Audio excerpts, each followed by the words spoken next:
So what is a short-term rental? So I'm going to go over an explanation of what a short-term rental is and 4 key points of what you should know about short-term rentals and maybe why a lot of investors are attracted to a short-term rental. And if this is your first time here, hi, I'm Rich. I'm your local Maryland, Delaware realtor. And welcome to my channel. If there any reason that you need to get in contact for me, my contact information is going to be down below, so reach out anytime. But without further ado, let's talk about short-term rentals. So a short-term rental is, a rental that's usually below 30 days. Typically, it could be for like 2 nights, 3 nights, one up for like a week. Of course, it could be longer than that, but those are the ones that I usually see. And kind of like a hotel. Some other terms that you might have heard is a vacation rental, which would be very similar, or somebody might call it an Airbnb, which Airbnb is an actual platform where you can advertise your short-term rental, or you can find short-term rentals to actually rent. But those terms are kind of thrown around that really mean the same thing. So let's talk about how you find or advertise a short-term rental. So I just mentioned a little bit before that, of course, Airbnb is a big site. VRBO is another big one. Those are probably your 2 biggest ones. And I'm sure there's more out there or more popping up all the time. But those are the 2 that you'll see a lot and are easy to use.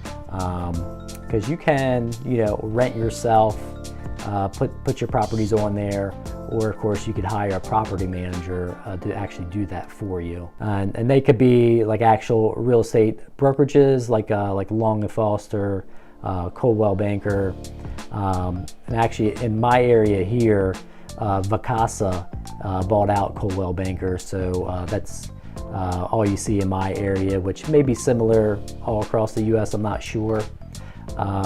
But those are other avenues where you could have a property manager do the work for you, and or different websites that you can look on to find short-term rentals. Because those property management sites, they will list your property on Airbnb or VRBO for you. So it's maximizes your exposure on all the sites. So another big question is why? Why short-term rental? Why are they becoming so popular? And a lot of investors are flocking to this category. And this is something that I specialize in. I help many buyers and sellers with short-term rentals in this area. So the big number 1 reason why short-term rentals is it can be very lucrative versus a long-term rental. So a long-term rental is usually a year lease or more. And obviously I already went over what short-term rentals are. So you could actually have more, more turnover, more renters, and you can demand more rental income too. Just to give you an example, let's say like a 3-bedroom place would rent for $2,000 a month for a long-term rental. So somebody would sign a 12-month lease for that.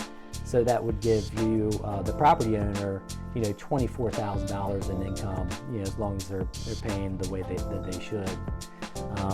So if you compare that to, I've got one example I'm thinking of, a 3-bedroom condo in Ocean City. Now this particular ocean block condo, it did $67,000 gross rental income over the year. So something like that, let's just say that, versus that long-term rental, let's just say that something like that was bringing in $5,000 a month as a short-term rental versus the $2,000 a month. So the $5,000 would give you about $60,000 yearly. So about 3 times more rental income than a long-term rental. So that's the big attraction to short-term rentals, and you can really maximize your rent and make a good amount of money. So the other part of why short-term rentals, people are in them.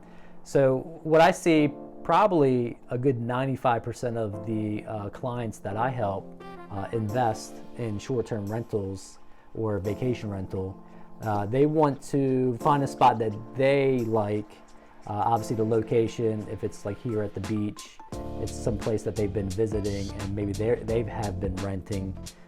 So they want to actually purchase something so they can use themselves maybe a couple weeks out of the year and do short-term rentals for the rest of the year and actually make some cash flow. Pretty much a lot of folks would like to do that and at least have it pay for itself, pay the mortgage, the taxes, any condo fees or HOA fees that may be involved with it. And plus they get to use it for a couple weeks. So pretty much you get a rental place for free, and in the meantime you're building some equity, hopefully, and then obviously you have cash flow coming in with it too. So it's it's like a mini business, and it's supporting itself. You also get tax write-offs and all that comes with a business as well. So let's talk about the third point here is cost. So with the short-term rental, your costs can be higher, which makes sense, because you'll have more turnover, more renters. So you can have more wear and tear on your unit, on the furniture, just the overall house. Also, management fees. If you decide to hire a property manager, property manager fees can run anywhere from 12% to 20% in this area, which is pretty typical. Every time that they fill it for you, and of course manage it while tenants are there. So the last point I wanted to make, number 4, is tax advantages, which I mentioned a little bit about that earlier. Of course, you have tax advantages with a long-term rental too. Same thing with short-term rentals. You can write off your interest, any expenses that are involved with the property. Like if you have to do any fixes or any maintenance stuff with that. You also have your management fees. You could write that off. Cleaning fee, any kind of licenses that you would need for the rental, depending on the location. The other perk with tax advantages of having an investment short-term rental property is you can do a 1031 exchange. You can defer your taxes if you ever go to sell that, and you can defer those capital gains tax and when you go purchase a new property. So Uncle's saying we'll let you defer taxes and use 100% of your proceeds, and you can roll it over and put it towards your new investment. Hopefully that helped you out. If you have any questions, make sure you leave them down in the comments below. And if this has brought you some value, show some love. Make sure you hit that like button. Subscribe so you don't miss any of my content that I come out with every week. And until the next one, I'll see you soon.